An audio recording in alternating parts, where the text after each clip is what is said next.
আরজিকরের পর ফের হাসপাতালে ধর্ষণের অভিযোগ। দুর্গাপুরে ডাক্তারি পড়ুয়াকে ধর্ষণের অভিযোগ। নির্যাতিতা বেসরকারি মেডিকেল কলেজের দ্বিতীয় বর্ষের পড়ুয়া। ক্যাম্পাসের পেছনে জঙ্গলে নিয়ে গিয়ে ধর্ষণের অভিযোগ উঠছে। ধর্ষণের অভিযোগ নির্যাতিতার পরিবারের তরফে। নির্যাতিতা তরুণী ওড়িশার জলেশ্বরের বাসিন্দা। খবর পেয়ে ঘটনাস্থলে পুলিশ।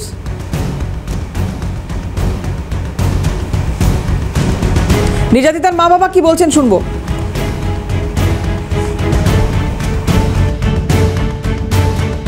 ने निकला था ना, वो लड़का बोला कि तो उसका दोस्त बोला कि वो खाने के लिए चलो बाहर जाएंगे। लड़की आए थे खाने के लिए, तो लड़की बोला कि नहीं नहीं घूमने नहीं चलेंगे, खाना खा के चले जाएंगे। वो लड़का बोला कि थोड़ा घूमने चलेंगे।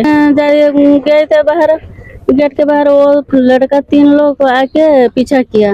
जो साथ ले गया था वो जंगल की तरफ भागा, तो मेरा लड़की भी इसके पीछे भागा। वो लड़का गायब हो गया, कहाँ छुप गया। मेरा लड़की को वो अकेला देख के वो 3 लोग ले गए और 2 लोग आ गए। जंगल में ले गए? जंगल में वो बात है, वो तो उसको रहते कि वो चला आया, भाग गया। हाँ, कैसे भाग गया छोड़ के। আমার মেয়ে রাত্রি তার বন্ধু ফোন করলো যে রাত্রি 9:30 10টা অবধি ফোন করলো যে তোমার মেয়েকে রেপ করা হয়েছে আর তোমরা যত জলদি পারো চলে এসো। আমরা তো জানি না, দূর জলেশ্বর থেকে রাত্রি থেকে এলাম, 6টা অবধি এখানে পৌঁছে গেলাম। 5:30টার মধ্যে পৌঁছে গেলাম, ভাবলাম দেখলাম মেয়েটা সিরিয়াস আছে, বেশি কিছু কথা হতে পারলাম না। রাজেশ সেনগুপ্ত আমাদের প্রতিনিধি রয়েছেন টেলিফোনে। রাজেশ, কি জানতে পারছো, কি অভিযোগ নির্দিষ্টভাবে?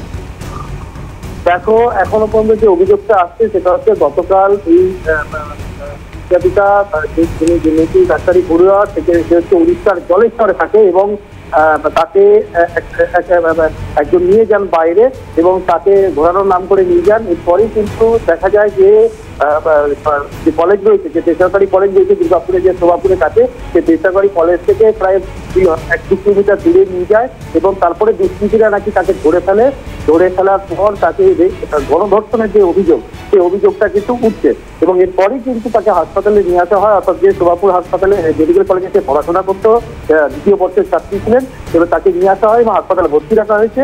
পরিবারের যেটা অভিযোগ সেটা হচ্ছে যে তাকে ধর্ষণ করা হয়েছে তার মেয়েকে এবং যারা নিরাপত্তাহীনতায় ভুগছেন তারা এখানে আর রাখতে চাইছেন না এই কলেজে, এরকমটা তারা দাবি করছেন এবং পুলিশের তরফ থেকে জানানো হয়েছে যে পুরো বিষয়টা নিয়ে তদন্ত শুরু হয়েছে এবং তদন্তে অনেকটা অগ্রগতি এসেছে এবং এখনই পুলিশ কিন্তু ক্যামেরার সামনে যদি বলতে রাজি না হলো, পুরো ঘটনার কিন্তু তদন্ত তারা শুরু করেছে এবং দোষী যারা রয়েছে বা যারা অভিযুক্ত তারা অবশ্যই গ্রেপ্তার হবে এবং তাদের বিরুদ্ধে আইনমাফিক ব্যবস্থা নেওয়া হবে, এরকমটা কিন্তু আসানসোল দুর্গা পুলিশের তরফে জানানো হবে।